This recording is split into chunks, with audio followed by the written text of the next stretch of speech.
You most likely remember Paul McCartney singing the lead on the Beatles' classic 1970 song, Let It Be. Devastated by the death of his mom Mary to breast cancer when he was only 14 years old, McCartney was paying homage to the memory of his mom's best advice when he sang, "When I find myself in times of trouble, Mother Mary comes to me, speaking words of wisdom, let it be." Wisdom. It's much needed and sadly in short supply. We live in a world where social media and technology undermine our wisdom, and we are fattening up on foolishness. I'm grateful for Brett McCracken and his new book, which provides an antidote to our current wisdom famine. Stick with us as we chat with Brett about his book, The Wisdom Pyramid, Feeding Your Soul in a Post-Truth World, on this episode of Youth Culture Matters.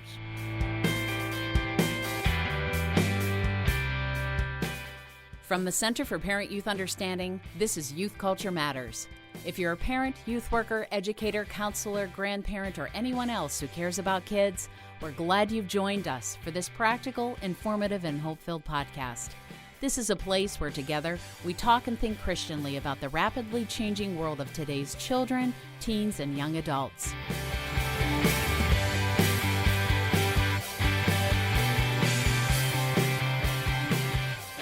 Well, welcome everybody to another episode of Youth Culture Matters. I'm Walt Mueller here at the Center for Parent-Youth Understanding, and today we've got a great guest. We'll get to that guest in just a minute, but we're going to talk about something that is actually a huge cultural reality, and it's one that we need to reckon with. And as we talk to our guest today, we're actually going to learn about how to even put an antidote on that, and we'll unpack that in just a couple of minutes. But I want to welcome Chris Wagner, as always, to the podcast. Chris is back there with the controls.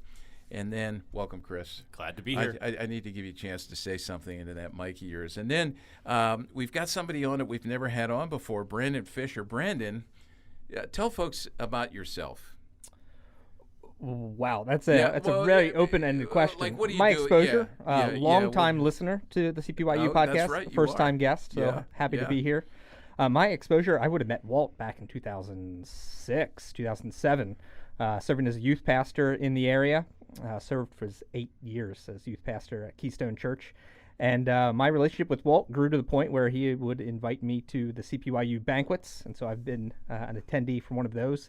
Eventually joined the board of CPYU and served as a member of that for one of our season. Great board members, yeah. Before I was let go. That's right, and I'm glad you admitted that. You want to tell everybody why you had to be excused. I was let go because I married your daughter. That's right. You could no longer serve. Conflict of interest. So we're glad to have you here, Brandon, and I know this is going to be fun to have you ask questions today. Let me ask you two guys quickly a question just about fast food. Are you eating fast food these days, and if so, what's your favorite? I'll jump in first because my answer to that would have been different before I married Bethany. I love a McDonald's sausage, egg, and cheese McMuffin, a McDouble, Big Mac. So, yes, I do. No, I don't. Not so much anymore, right? Okay, I know about that. Chris, what about you? Oh, yeah, I love myself some fast food, and one of my go-tos is Taco Bell. I know people love it or hate it. I love it. I've seen the line down there recently, and it's long, and I have not eaten there in years. And so that's the answer to my question, because I am married to Bethany's mother, and Bethany learned a lot about food from her mom. So we have limits. I have not eaten fast food for a while, but we will stop at Chick-fil-A. I think it's obligatory for people to say that. So, yeah, well, food, the food pyramid, that's really in many ways at the root of what we're going to talk about today. Not so much food and a food pyramid, but a wisdom pyramid. And I love this metaphor, and I love the book that Brett McCracken, who's joining us, has written. It's the title of the book is The Wisdom Pyramid, Feeding Your Soul in a Post-Truth World. It's published by Crossway. We're going to talk about the book, and I'm going to say right at the outset that this is a book that I believe youth workers need to read. Youth workers need to teach this to their students. I truly believe high school students, they're at a level where they're going to be able to read this book, talk about this book, digest the book, apply the book. And youth workers, you can teach it to kids who are younger. And in fact, parents, I would say the same thing to you. And just because I said that about high school students, I don't want you to think that you wait till the high school years to talk about these things. Brandon, you have a brand new daughter, right? 4 months old, our sixth grandchild. And I say, it's like catechism. Gary Parrott, J.I. Packer used to talk about this, womb to tomb.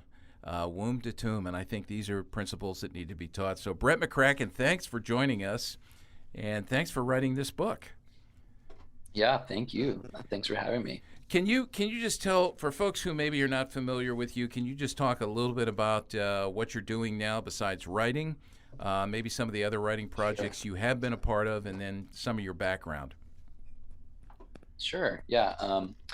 So my full-time job is I'm an editor for the Gospel Coalition. So I work for the website, just producing content, articles, video content, podcast content, which is so fun. It's kind of a dream job for me. I get to write about culture and movies. That's kind of my niche area as a writer, just exploring the intersection of Christianity and culture and all the dynamics and complexities therein. So that's kind of my job, but I've written 4 books as kind of side things over the years. The Wisdom Pyramid is my 4th book. And I would say each of my books is exploring that broad area of Christianity and culture and various dynamics of our relationship with the culture. Beyond that, I'm an elder in a local church here in Southern California. My wife and I live here with our 2 boys, ages 3 and 1, in Santa Ana, California. And I'm an elder at a church called Southlands Church in Santa Ana. It's like a newer church plant we just launched in January of this year. Great. So between church and being a dad and work and writing, life is very full, but it's good. Well, good. And again, I'm so glad you've written this book. And I want to ask you, the first question I want to ask right out of the gate, and these guys will chime in as they see fit, but you say in the book that we find ourselves living in an unwise age. I'd love for you to talk about, what this unwise age is, why we've become so unwise. And my third question is a part of that, and I can come back and ask these again because I know, maybe I'm asking too much, but I was intrigued by this. When we talk about cultural realities here at CPYU, we just find that most people don't know that they're living in these things. We're in the water, but we're not aware of it. So, why? What is it? Why are we living in it? And do we know it? Mm-hmm. Yeah, I mean, I think I think most of us don't have to look far these days to be aware of how unwise our day and age is, right? You pretty much open Facebook and spend 30 seconds there and you're like, okay, yeah, we live in an unwise age. Like, look at the things people are saying, look at the things people are sharing, look at the level of just discourse and the seemingly unthinking, kind of illogical conversations that are playing out all the time around us. So I think most of us would say, yeah, like we live in a rather unwise, foolish age. And the paradox is that we live in the information age. So we have more information at our fingertips than any generation of humans have ever had before. We have a smartphone with Google at our fingertips. Literally any question we might have, we can find an answer. We have access to every book ever written with a few Google searches, every idea ever thought by any human. So we have like almost infinite kind of knowledge at our fingertips, but it hasn't made us more wise. So that was really the central paradox I wanted to explore in this book. Like, what is it about the information age and this bombardment, this glut of information that actually works against our wisdom and actually makes it hard to be wise? We have a lot of knowledge, we have a lot of information, but that's not the same as being wise. And so the point of the book is just to help us think through, as Christians, how can we be wise in the information age? Yeah. The other side, so if we say, let's develop wisdom, part of the critique is we're actually calling out and raising our awareness about foolishness, which is, on the negative side. And I'm wondering, from your perspective, as you've thought about this and studied this, and certainly as you've read through the scriptures and you look at our culture in light of that, do we know that we're actually embracing foolishness and propagating foolishness not only in the world around us but even in our own lives? I mean, what's the level of self-awareness of this? Yeah, I don't know that it always is a super apparent thing, right? When you're becoming more foolish, it doesn't just present itself as, you are foolish. It's more subtle, and it's kind of an insidious thing. Something that has been helpful for me as I've read Proverbs, particularly, is the imagery that shows up throughout Proverbs of like being on the path of wisdom, kind of staying on the path and not being distracted by the voices calling out to you, the lady folly off to the side, who's like, I know you're on this path, I know you're kind of pursuing this wise, righteous way of life, but I have something, enticing over here. Why don't you just like take a few minutes and wander over to my doorstep and sit with me here? And if that's the definition of foolishness, it's kind of like wandering off the path and essentially being distracted by these voices calling out to you from the margins, then we live in a world today where that's literally playing out all day, every day on social media, on the internet. I've been comparing the algorithm of today to Lady Folly in the Bible. The algorithm is the Lady Folly of our day. Everything we encounter on social media is essentially, come over here, come hang out with me. I have something you want to click on. I have something you want to watch. I have something you want to listen to. I know you may be going on this path. I know you might have a direction you're going, but you have some time to spare. Why don't you wander over here off of the path? So I think that's where we see foolishness rising in the digital age. Is we have never been more distractible. We've never been so kind of meandering and unable to direct our gaze and our attention and our focus in one direction, because there's voices all around us enticing us, off the path of wisdom. And it's hard to resist the algorithm, right? The algorithm is more and more sophisticated, and it's really good at playing into exactly the sort of thing that we want, whether it's a certain type of video, a certain type of article. They know how to get you, and so it's easier than ever to be distracted, and thus it's harder than ever to be wise and focused and intentional. Yeah, it seems like the volume of voices as well as the velocity of the voices coming at you, that there just seems to be maybe more opportunities for foolishness to entice us than ever before. Yeah, and you just pinpointed two of the three big sources of our sickness that I talk about in the first half of the wisdom pyramid. The first one I talk about is too much. The volume of information works against our wisdom. And the second one I talk about is the speed. Like you said, the velocity. We live in a too much information world and a too fast information world. Both of those dynamics make it hard to be wise, because when there's too much information all around us, it's hard to discern, what is true, what is false. Our brains are overwhelmed to the point of numbness. We're literally losing the ability to kind of sift and critically evaluate, just because of the glut. And then the speed of information it makes it so hard to be wise, because everything incentivizes speed, whether in, sharing your opinion on social media as quick as you can without giving much thought to it, or, retweeting or sharing on Facebook an article that you just read without necessarily taking time to think about, is this the best thing to share? Like, is the source of this article valid, or could it be misleading? When you're going too fast, you don't think about those questions. You're not careful, and you don't take the kind of time to reflect critically, which is what we need for wisdom.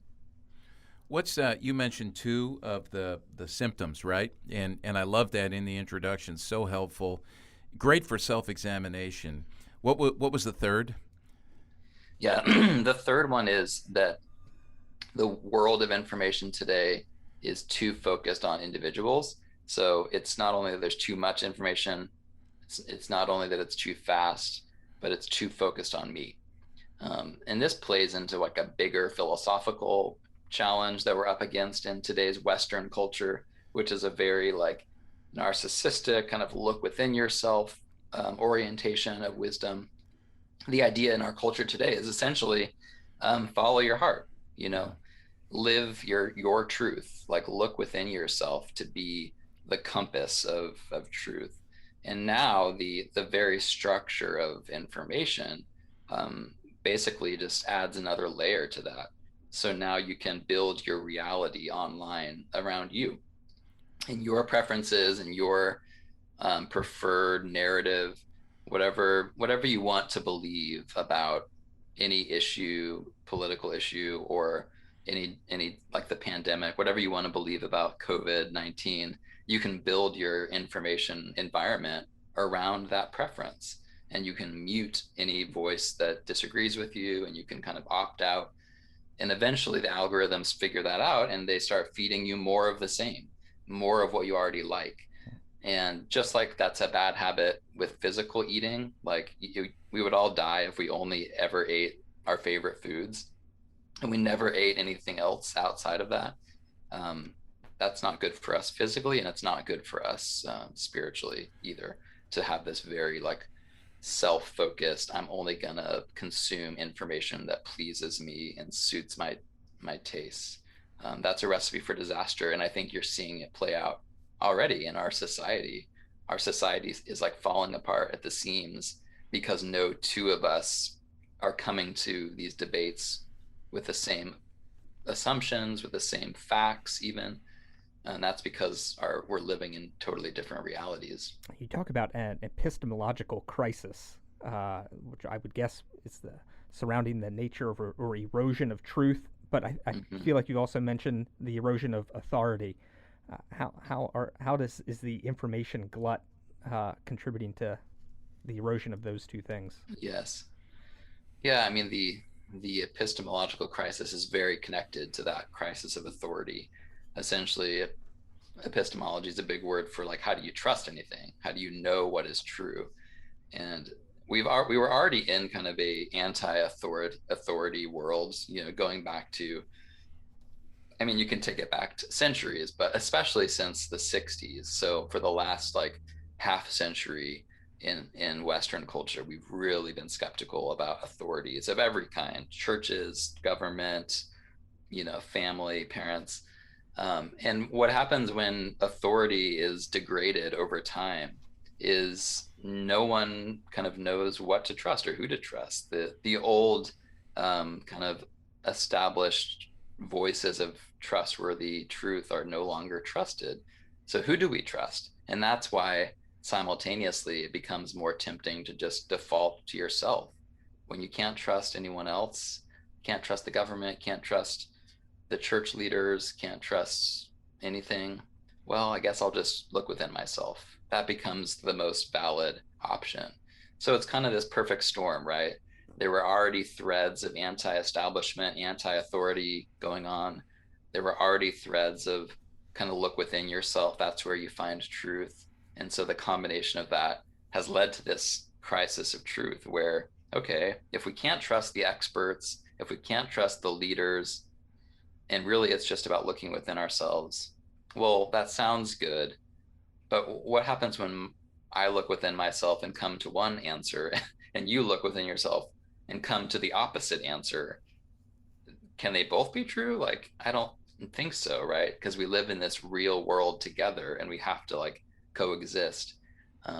So for example, if my truth, if I looked within myself and discovered that my truth is that red lights actually mean go in with driving, but another person looks within themselves and finds that red lights means stop, and that's their truth. Well, we can't coexist together with those two truths. They contradict each other, and literally there will be mass chaos in the streets, car accidents every day, if people kind of had different truths on that issue. So functionally, it just doesn't work, right? That philosophy of truth is within the individual self. it just doesn't work. So we need truth to be outside of ourselves. We need it to be transcendent, and yet we've kind of lost that orientation in our culture.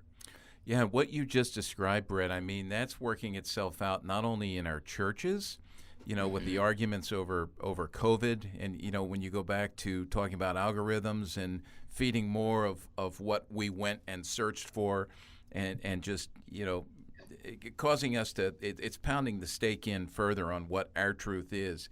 But the arguments in churches, I think about the discord in homes between the generations over this. And as we talk, as you're describing this, I'm thinking about the red light and the green light. I'm going, oh yeah, parents, they can resonate with this because they're having conversations about sexuality and gender with their kids, not just at the level of ideas, but even, as you say, functionally within homes, as kids at younger and younger ages are making these decisions rooted in this. And I just need to say this before we take a break, that what I love about the approach you're taking here and how you're describing this to us is, we're talking about symptoms, things that we see, and many of us obviously lament in the culture at large and should be lamenting in ourselves. But for you to dig deeper, as we all need to, down to the philosophical roots of this, because there are these symptoms are downstream from ideas,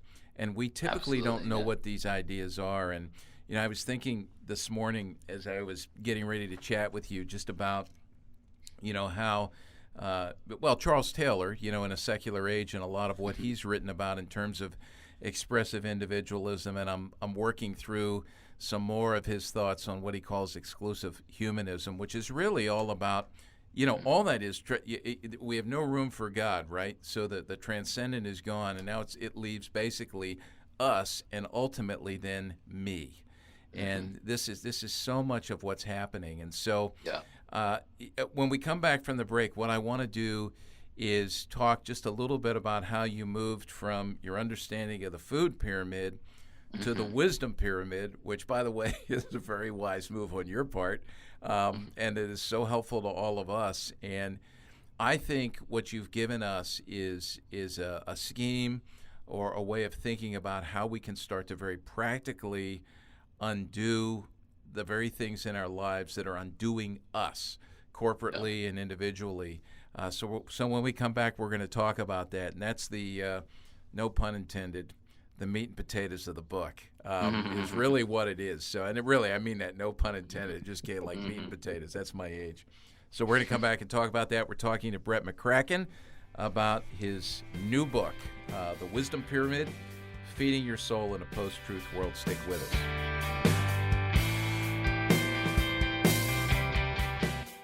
If you enjoy listening to Youth Culture Matters and would like to support the ongoing efforts of this ministry, you can do so by visiting cpyu.org/giving to make a donation. Your prayers and financial support make this podcast possible.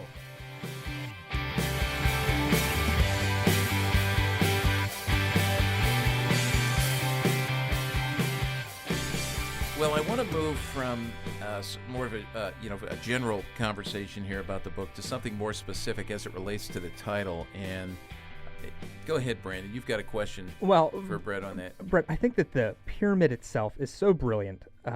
It's something I grew up with in elementary school, learning about the food pyramid. And my family was in the restaurant business. We dealt a lot with food. So the language and allegory between the two make a ton of sense to me, but I would love to have you help our listeners understand, how does the food pyramid relate to the wisdom pyramid that you have in your book? Yeah. I mean, the origin of this concept for me was actually a talk that I was asked to give a few years ago on kind of our post-truth era in this epistemological crisis. So I was asked to speak about, like, how do we as Christians live well in a post-truth world? And the more I thought about what I wanted to share, the more I kept coming back to this idea of, like, we need help discerning our inputs. Like, we need to figure out, like, in this world of we don't know what to trust, we don't know what's true, it really does come down to, how do you order your diet, so to speak, of information around the things that are actually solid and nourishing and helpful, and so how can I walk people through that concept? And so it just dawned on me, like, what if I took the food pyramid concept and just riffed on that and adapted that to information and knowledge and wisdom?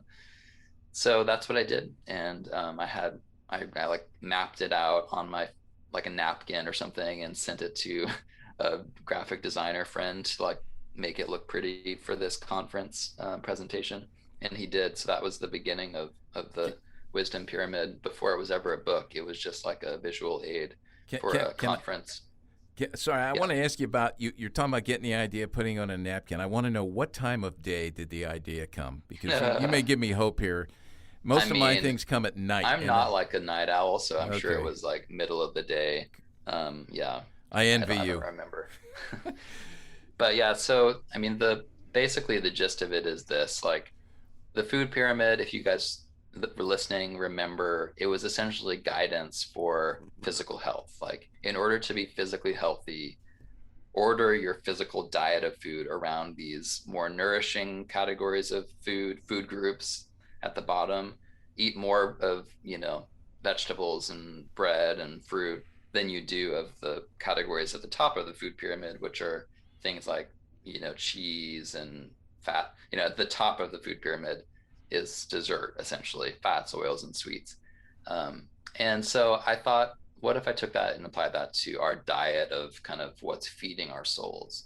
Because I think the same thing is true of our spiritual health as it is for our physical health. It is largely dependent on our intakes. What comes into our body, for good or for ill, makes us physically healthy, and what comes into our hearts and our minds and our souls, for good or for ill, it makes us either spiritually healthy and wise, or spiritually unhealthy and foolish. And I think a lot of the problems today, and a lot of why we're unwise and kind of spiritually anemic, is because we have an imbalanced diet where the voices feeding us are toxic, and it's kind of like junk food, and we need to be feeding at more nourishing sources. So that's essentially the concept, and we can get into the different categories later if you want, but spoiler alert, the Bible is at the foundation of the wisdom pyramid. That's the most important food group for us to be wise. And the one that I put at the top in the fats, oils, and sweets category is the internet and smartphone. So that right there shows you what I'm doing with this book. I'm essentially challenging us to flip, because most of us currently, I would argue, we flipped that. So the internet and our phones are feeding us mostly. That's kind of the staple of our diet. It's where we look from the moment we wake up in the morning to right before we go to bed. We check our phone one more time, and all day, every day, it's just where we go. It's kind of like this junk food buffet that we just keep going back for more and filling our plate with more, and it's making us very sick. So I'm arguing, let's put that up in the top, in its proper place.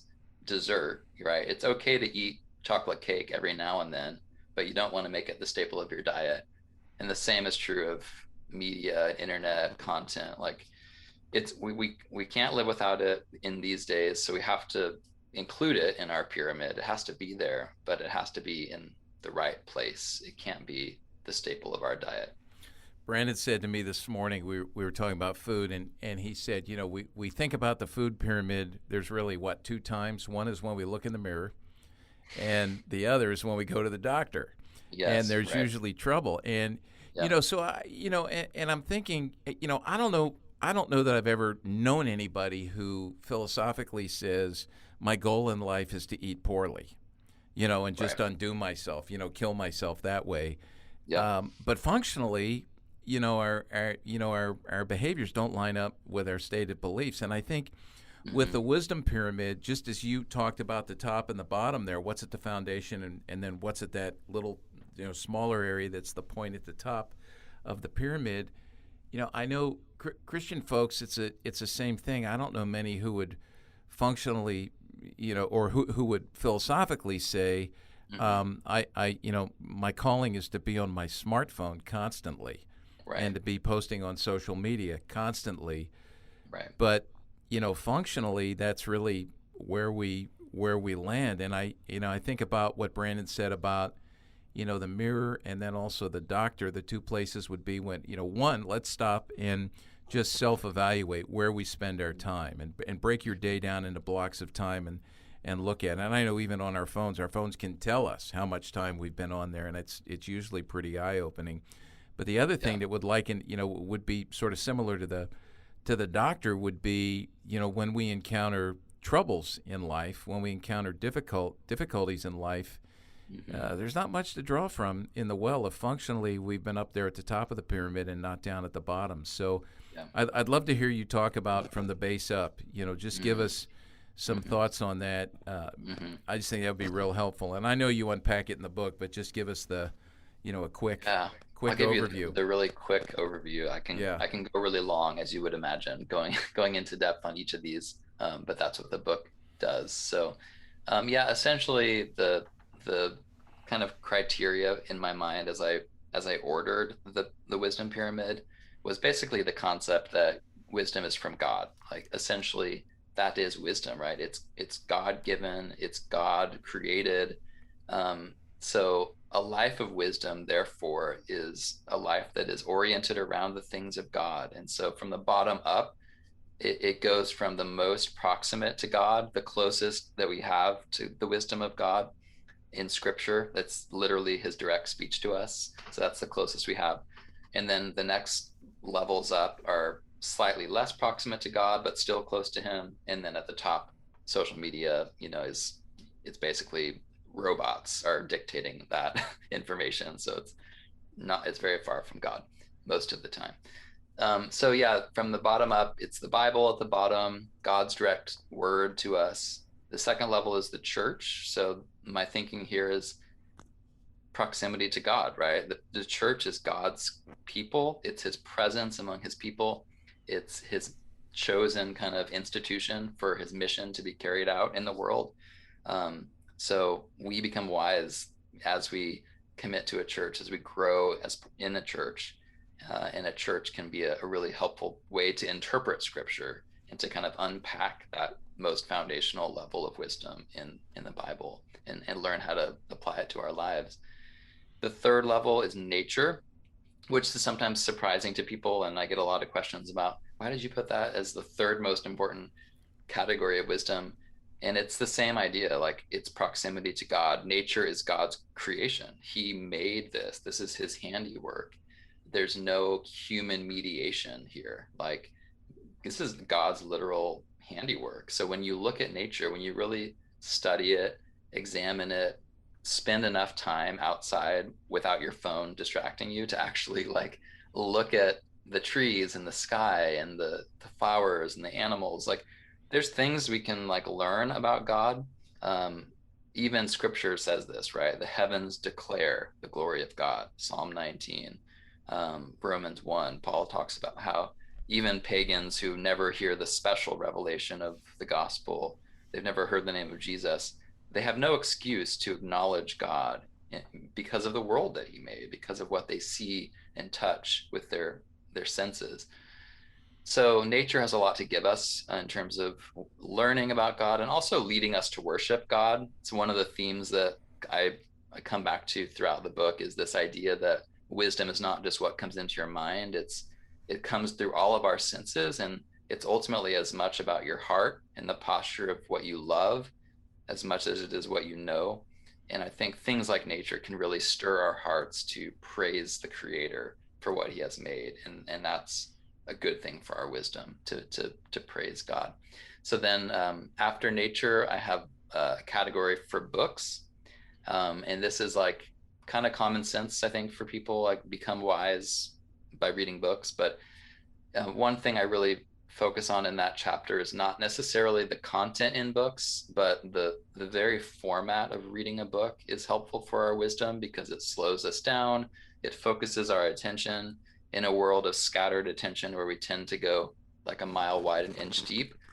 A book is really an exercise in going slow and deep in one topic and giving our attention to someone else's perspective for a long period of time, rather than just reading a tweet about a subject matter. To read a book is to train yourself to listen well, to think critically. And I think that that's a lost art in today's world that we need to recover. And then so it's the second to the top category is beauty. And this is kind of the arts, culture, movies, music, you know, poetry, photography, things like that. And the reason why beauty is important for wisdom is that it speaks to that fact that wisdom isn't just cerebral. It's not just facts in your brain. It's things that you encounter primarily through your senses, through what you hear, what you watch, what you taste, what you touch. It's about your heart and the love component. And beauty really stirs our affections. And I think beauty can be a really valuable part of the wise life, the wise Christian life, because I know for myself, sometimes my most worshipful experiences with God are when I'm around beautiful things, whether it's in a beautiful cathedral or listening to a beautiful hymn in church and hearing the voices around me sing these beautiful melodies. I mean, there's a reason why like church has always included singing. Churches have always included beauty in their rituals of worship because they recognize that this is to love God has to go beyond just knowledge. It has to come to the level of the heart and stirring people's hearts to love God. And that's what beauty does. So that's why it's helpful for our wisdom. And then we've already talked about it, but the internet and social media is the top kind of pinnacle of the wisdom pyramid. So use it sparingly. Yeah. Yeah, well, and this is so. I mean, there could be a podcast we could do on each one of these. You know, a series of podcasts, and this is Yes. the beauty of this. And yeah, I want to mention this. The book is so accessible. It's not overwhelming. It's not super long when you pick it up. It's not like reading Charles Taylor's Secular Age. Where you have to get like a moving cart to move it from room to room. But so it's 167 pages. Wonderful to go through now. Here's what I love, just what you just described there, just the way you have woven good theology, good biblical theology, along with a great theology of faith and culture, especially when you talk about, beauty and books, which are so important. I have 1,000 questions there. But let me ask you this, because I'm looking at the cover and I'm thinking, if you're going to judge a book by its cover, this is a good cover. I love this cover. It's great. It is, you can actually teach from the cover. Yes. But so judge this book well by the cover. But that second level of the church, one of the trends we're seeing now is just vacating the church, walking away from the church, being hurt by the church. I'm never going back because the church has hurt me. That kind of language. Or I'm thinking of those who would say, well, I'm gonna bypass the church and I'm gonna go up to that next level of nature. I can just worship God out in the woods. God's everywhere, and almost verging on pantheism. But how would you talk to believers who self-proclaimed believers, followers of Christ, who would say, I just don't have room for the church. I mean, the church is just a mess. It's just a bunch of messy people. Yeah, I mean, that's a very real dynamic and challenge in today's world. And my last book before the Wisdom Pyramid was all about the church. It was called Uncomfortable, and it was the subtitle of the awkward and essential challenge of Christian community. And essentially, I'm acknowledging, I'm like, yes, like the church is challenging. It is gonna create friction for you, and there's 1,000 reasons why you would want to quit going to church. And I think we can acknowledge that and be honest about that and not pretend like church is this very normal kind of cultural thing that is easy and, comfortable. I think when we do frame church that way, it doesn't end well, right? Because it's misleading. It's basically selling something under false pretenses. That's kind of where the seeker-sensitive movement, I think, led some people astray. It framed church as this consumer-friendly experience that is only going to kind of make your life easier and give you what you want.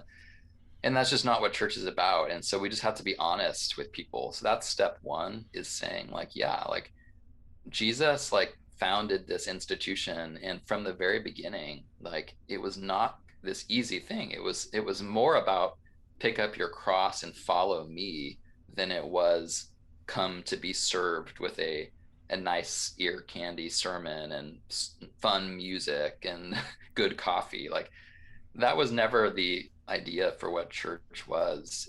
It was always this costly community of people being grown into Christ likeness, and yet to be grown in anything in life is going to be uncomfortable, right? If you want to like become more physically fit, you don't do that by being comfortable on your couch. Like you do that by being willing to get, out there and exercise and eat well, and those are not comfortable things, right? So that was kind of the premise of my last book, is like, look, we need to embrace the discomfort of church. And that's countercultural, because we live in a consumer culture that basically tells us like, never choose to do anything that makes you uncomfortable. Like in a world of all these options, like why not just always go with the thing that, you know, fits you and your tastes and preferences and never challenges you. And yet we never grow in life if that's our mentality. Like we will only grow if we're serious about wanting to grow spiritually, then we will go to church, because you're just not going to grow spiritually on your own. Like you're just not. Like you need community, you need people to challenge you, to point out your blind spots, and you to them, right? That's the beauty of community. That's why exercising in community tends to be more effective than exercising on your own, right? And the same is true of church. So yeah, I mean, there's a lot I could say about what I would tell the young person today who's considering like not going to church, and I get into that a lot in the chapter on church and the wisdom pyramid. But I would just say, like, if you want to grow as a Christian, if you care about becoming more like Jesus, the church is your best shot to do that. Committing to a church, even when it's uncomfortable, even when there's friction, it's worth it. Well, one of the things I love that I've heard you talk about before is considering culture as a kind of soup. And there are a lot of ingredients tossed into a soup, and we swim and marinate and feed on whatever is in the soup. Yeah. And for kids, I think parents do a lot to spoon feed. They are the ones making the soup, putting everything in. But as our youth grow up, they're gaining the autonomy, in some sense, to make their own batch of soup. And so they're making decisions for parents to spoon feed. We want our kids to learn how to feed themselves. Mm-hmm. How can someone who doesn't like to eat broccoli be taught that eating broccoli is good for you? Careful what you say here, Brett. My wife's listening. I may have to pay for this. Or maybe another way to phrase it would be asparagus, like, how can we whet our appetites for Yeah. Wisdom when we would prefer folly? We want the sweets. Yeah, I mean, I think everything in life that initially seems like impossible because it just isn't, we don't have a taste for it. We're not habituated to it. It all starts with like small steps and small habits. Like we are habitual creatures. We are created that way. And you learn to do things in life, whether learning to walk. My 1-year-old's just learned to walk this summer, and it started with, watching other people, watching Big Brother. So that's a big part of this, imitation. So I would say a huge thing for parents to do listening is just model this in your own life as best you can. Make sure your own life is following kind of this wisdom pyramid orientation, where the Bible, the church, things like that are the most important. Because I think that's more effective than just telling. You can tell your kids all day, like, eat your broccoli. But unless you yourself are eating broccoli and loving it and your kids see that, it's going to be a tough sell. So modeling it is important. But not only did my 1-year-old learn how to walk by looking and modeling his big brother, but he had to start taking baby steps, right? He had to start small And over time, he became better and better and better and better. And now he's running around. The same is true of anything in life, including our spiritual lives. Like if at first reading the Bible, for example, is very unnatural, it doesn't feel like something you like to do, it's hard to do, and it's maybe you're prone to want to give up very quickly. I think a lot of us fall into that with scripture. Um, my advice is just like keep at it, and it's okay if you start small, right? It's okay if you're just like reading a little bit of the Bible a week, and then hopefully you can get to reading it almost every day and then every day. That's how we develop habits. That's how we develop tastes for things. And the amazing thing about that is over time, you really do develop a taste for it. It can start as an obligation. It can start as I'm just literally shoving the broccoli in my mouth against my will. I hate it, but I'm just doing it. And over time, the more you do it, the more you're like, actually, like I'm learning to like this. And eventually you don't have to like force feed it. um, I've seen that in my own life play out. I've seen things like Bible reading, like going to church, like singing certain worship songs that I used to hate. Like there's a whole like genre of like contemporary worship music that I used to hate. I was kind of a snob. I was like, I will only sing hymns. I don't like the like contemporary.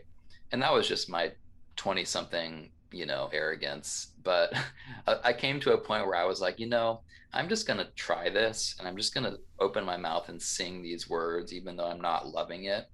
And eventually I started to enjoy it, and now I love it. And I love all sorts of worship music. And that's just how habit works. So just that would be my advice, to just think through that concept of how habit forms us and forms our desire over time. Again, I love what you're saying, and you're affirming so much of what we've heard and learned here, that our habits do form us, and likewise our habits deform us. So if we're seeking, I mean, this is the whole thing behind your pyramid. If we're seeking to engage in habits that are foolish habits, we're just going to propagate foolishness and go deeper and deeper into those habits. But that's a beautiful thing. One last comment I want to make before we take our last break here is when you talk about the church and modeling, you've built a really good case, and I talk to youth workers about this all the time, a really good case for churches to do everything they can to integrate the students, the young people, the children into the life of the larger body of Christ, including worship. I know we segment kids out, and it's all done with good intentions, but I think it's just so counterproductive in the long run. And to do otherwise, it really, really feeds what you're talking about here is wisdom. So, well, let's take a break. We'll come back and finish up our conversation with Brett McCracken.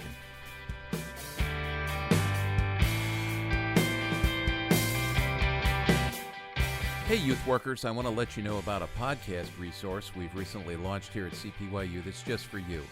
Our brand new The Word in Youth Ministry podcast is a podcast by youth workers and for youth workers that will help you build and improve your ability to teach the Bible and theology to your students. There is not a more important discipleship task than correctly teaching the truths of God's Word to the kids we've been called to lead. We want them to hear the biblical narrative over and above the constant 24/7 noise of the cultural narrative. So check out the Word in Youth Ministry podcast. You can find it at cpyu.org or wherever you get your podcasts.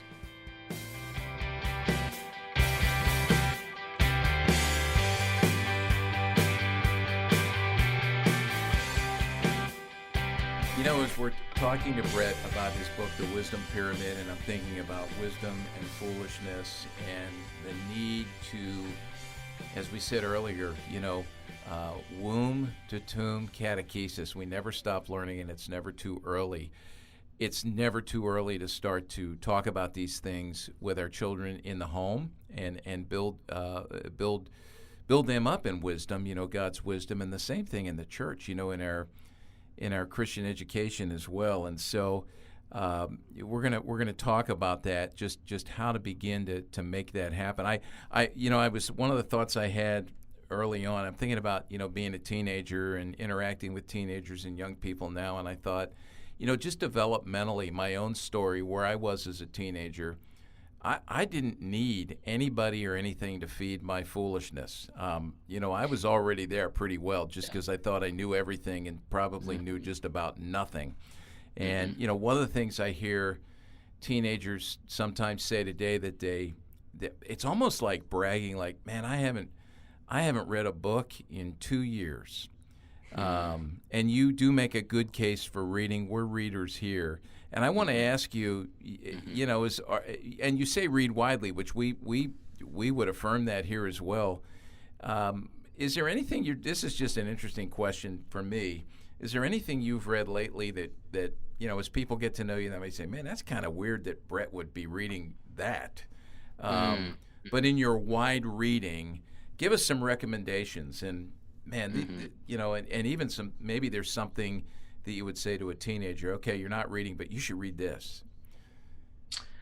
Yeah, I mean, man, there's a lot of directions I could take that. I'm sorry, that's a loaded question. I'll start with a book that I read recently that was kind of outside of what you would expect, perhaps. I try to read fiction as often as I can, because I think a lot of us evangelicals tend to be oriented towards nonfiction as adults, because there's just so much to learn, and it's we want to feed ourselves with practical things. But I increasingly find reading fiction to be super helpful just for my soul. And I read a book this summer that was a non-Christian author called the book is called Clara and the Sun, and it's basically like a dystopian novel about a future where there's kind of human-like robots that basically families will buy to be companions to their children.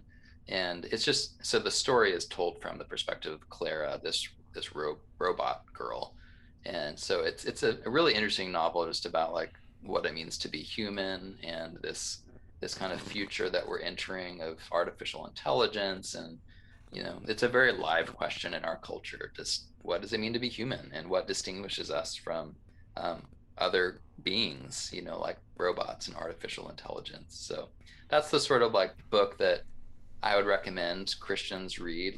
It's not a Christian book. There's not necessarily a Christian worldview, but it's grappling with real questions that society is wrestling with. And it's important that Christians are kind of in those conversations. And it's also just a really well-written book. Yeah. So so that would be one. That's a great recommendation, and I'll just highlight, it's almost like sometimes we need to apologize, right, when we tell Christians to read non-Christian books, but we don't need to. And you build a great case for that in your chapter in your book here on reading books. So thanks for that. Yeah, especially for young kids like the ones you mentioned who say, I haven't read a book in 2 years. One thing I would say is just start with what you enjoy reading. It goes back to that habit question. The only way you're going to be habituated to read more is by starting with something that's palatable and that is easy to read. If you're not in the habit of reading, don't start with Charles Taylor. Don't start with the Brothers Karamazov necessarily, although you should read that. Well, you'll never finish with it if you start it. Yeah. Yeah. Brett, my predisposition is to consume more and go faster as I'm trying to shepherd a church and help others in spiritual formation. In some ways, I feel like it's my job to read everything and know everything. And yet I feel like it's the too much and the too fast that is deteriorating my capacity to absorb the nutrients of wisdom. How can I fight against my tendency to fight for faster and more? Yeah, that's a great question that I wrestle with myself, because I'm a voracious reader, and my Amazon wish list is overwhelming to look at because it's so long, and there's always good books out there. And we do live in an age of kind of an unprecedented wealth of good content and good resources, but there's such a thing as too much of a good thing.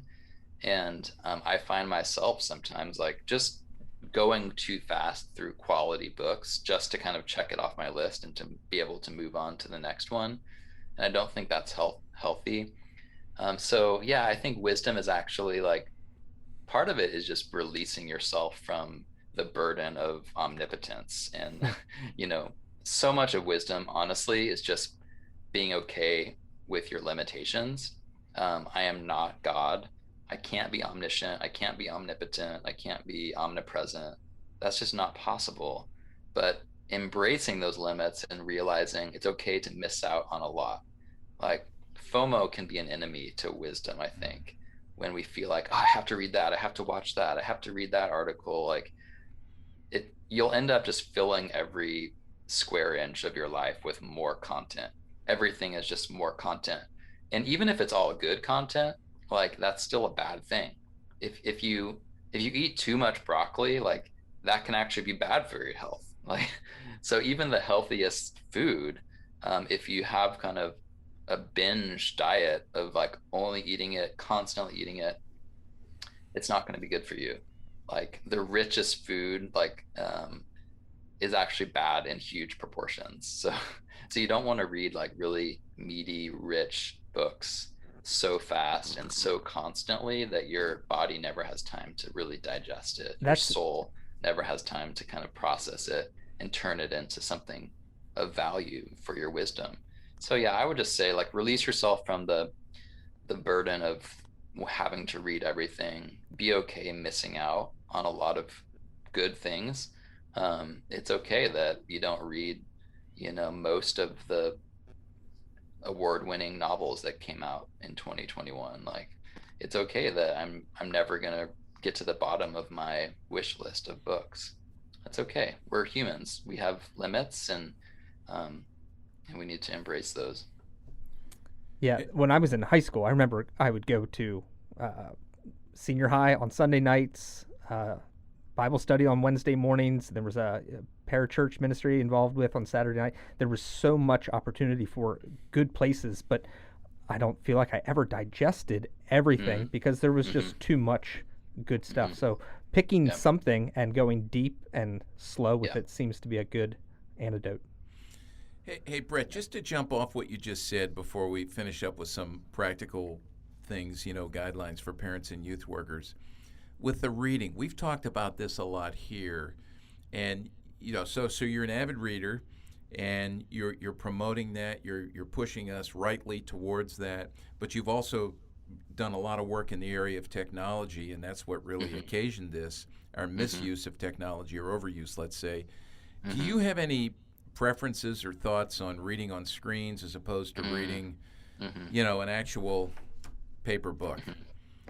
Physical. Yeah, I mean, this is more of a personal preference thing. I haven't really like worked out my philosophy on this in terms of what I recommend for others. Oh, that's your homework now. That's your homework. Yeah, I think the verdict is still out in terms of like whether it's all the same, like whether you read a book on Kindle or audiobook or physical book.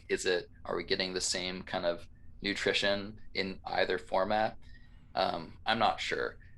Personally, I always prefer a physical book, and that's because when I've tried to read books on my phone, like on Kindle, I just get too distracted, and I tend to kind of go back and forth between apps. Whereas with the physical book, I have the ability to literally put my phone in another room far from me so that I can like focus on reading. And I also I'm a note taker, so I like to like mark up the margins of books, and so that's me. That's my preference. But audiobooks I'm intrigued by. I don't listen to them myself, but I've been told by some people that listening to books on audiobook, for them it actually like processes better, in their mind. So and there's an audiobook version of the Wisdom Pyramid, so people can read it. They can listen to it if they prefer to. So I read the physical copy. Brandon read. I read it on my iPad. On an iPad, yeah. Okay. And how did the Lord bless you after that? Reading it on your iPad? Where is your iPad right now? It is at Terminal B at Philadelphia Airport. So if you can find somebody out there who's listening, send it to my address. Yeah, for parents who are looking to help their kids mature to be good feeders, what are practical things that parents can do to help kids? And maybe I'll throw in youth workers as well, to be directing kids to good sources of wisdom. Yeah, I mean, one like really practical thing that I, I, I say in the book, and I say it when I'm speaking. Last week, I was actually speaking to a junior high school youth group at a church, and this is one of the pieces of advice I gave to them. Just be intentional rather than passive with how you use devices. So much of how we use our phones and our computers these days is just passive. We open our phone whenever we have 5 minutes to spare, when we're just waiting for something, when we're walking down the street, when we're like at Starbucks waiting for our latte to be done. We just pull out our phone with no reason. There's nothing in particular we need to do, and we just start scrolling. And it's just kind of the habit that we've gotten into. And I think that's where we get into trouble. That's where we're very susceptible to the algorithm just kind of taking us off of the path and drawing us into whatever distraction it wants to draw us into.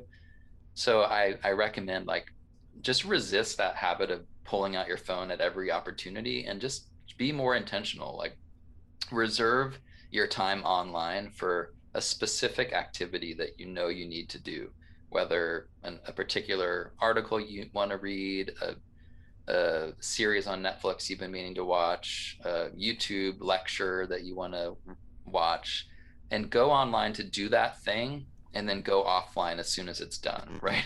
Just use the internet and social media and your phone in a more kind of intentional way rather than just a time filler in all the gaps in your life where you're just kind of passively wandering, around. So that's one just really practical piece of advice I would give. You mentioned in the book looking for durable or timeless resources as well. Reading old books, maybe that article that's being shared right now isn't as good as the one that's stood the test of time. Which speaks to that second source of our sickness, the too fast, the speed of things. Then it makes sense that the opposite is going to give us wisdom, like being a little bit more like slow in how we process information and instead of like sharing our opinion on an article on Facebook the minute we see it, maybe wait a little bit and see if tomorrow you still feel passionate about it, and maybe then you can share. Going slower is always better for our wisdom, and reading older books versus newer books, reading a cold take on the news versus a hot take is almost always better, because more information is known about the issue than was known, in the first 24 hours. I think that's a good piece of advice as well. Slow down, try to like be a little bit more measured in your pace in how you use the internet. This is good. We have to wrap this up, but we have just scratched the surface. Brandon and I have read the book. Chris, you've read some of the articles. We actually, I discovered the book through, I think you may have done an interview, or Dick Doster or somebody at By Faith Magazine, the magazine of the PCA, did an article, and I thought, oh man, this is brilliant. I threw it out to Chris and just said, we got to get Brett on here. I'm going to get this book and read this. Here's what I want to say about it to youth workers and parents, pastors as well. I think it's timely. I know it's timely. I think it's theologically rich. I know it's theologically rich, and I know it's intensely practical. And so I want to encourage you all to get a copy, to read it, to think about how, as Brandon was asking, how can we start to apply what we're learning here, not only into our own lives, but into the nurture that the spiritual nurture that we're providing for our kids, and even into our churches and our youth groups as well. Youth workers, I really want to encourage you to teach this, and teach it out of your own passion and your own learning as you read this yourself. It's good. It's good. So, Chris, do you want to say something real quick about everything that was mentioned today and how folks can access this? Sure. Links to Brett's books and any articles, things like that were mentioned today will be in our show notes. So take a look at cpyu.org. Look for episode 139, and you'll find all those links included in the show notes. And, of course, we always say like, share, subscribe this podcast. Leave us a good review. That's always helpful for us as well. Yeah, and Brett, the great irony here is I'm going to ask you to share your website and how folks can track with you on social media. I know. I'm always like so hesitant to do that when people ask me. I know. I get it too. It goes against my recommendations. But yeah, I mean, I do have a website. I don't really update it often, but it has all of my books that you can learn about, brettmccracken.com. And then if you want, you can follow me on Twitter and Instagram. But if you don't, I completely understand. Yeah, So, we started our Instagram presence here about 3 years ago, Chris, and it's so counterintuitive to us the way we think, and so we had some of our board members who are on there trying to tutor us through it. And actually, when we get off this recording today, we have another meeting to reignite it. And nice. Because we know that's where people are, and it's where people are, yeah. And it's not a bad thing no, it's not, to be where the people are and try to bring health and truth into a space where that's not often found. Exactly. So. And so when we get off that call today, Brett, we may be calling you to help explain to us some of how this works. Chris and I, our brains, Brandon. Yeah, I appreciated that you in your book you didn't totally condemn the internet These and are social good media. things. These are places where the church ought to have a presence and to be able to think, how can we use this for redemptive purposes is use great. it redemptively. Yeah, absolutely. So, Brett, thank you. We appreciate you so much, and I look forward to, in the future, having another conversation with you, maybe meeting you face-to-face. I know you love everything about Kansas City. That's in your bio. Does that include the Chiefs? It includes the Chiefs. Yeah. God bless you. I'm a Philadelphia Eagles fan, and we're right with you. Okay. And you're dealing with Andy Reid right now and all that. Yeah, it's a bad year so far for us. But when I get to meet you face to face, if we get to meet there, I'll look for you to get me some good Kansas City barbecue, because I'm sure you're well versed in that. Recommendations. Yep. And come this way, and we'll get you to Philly for a cheesesteak. We started talking about food. We're going to end as we talk about food. Perfect. So, thank you, and thank you everyone for listening in. Again, like, subscribe, share. Wherever you get your podcasts, you can access this, and we will talk to you next time on the next episode of Youth Culture Matters. Thanks for joining us for Youth Culture Matters, a podcast from the Center for Parent-Youth Understanding. If you'd like to learn more about today's youth culture, visit our website at cpyu.org. And if you have any questions, comments, or feedback, email us at podcast@cpyu.org.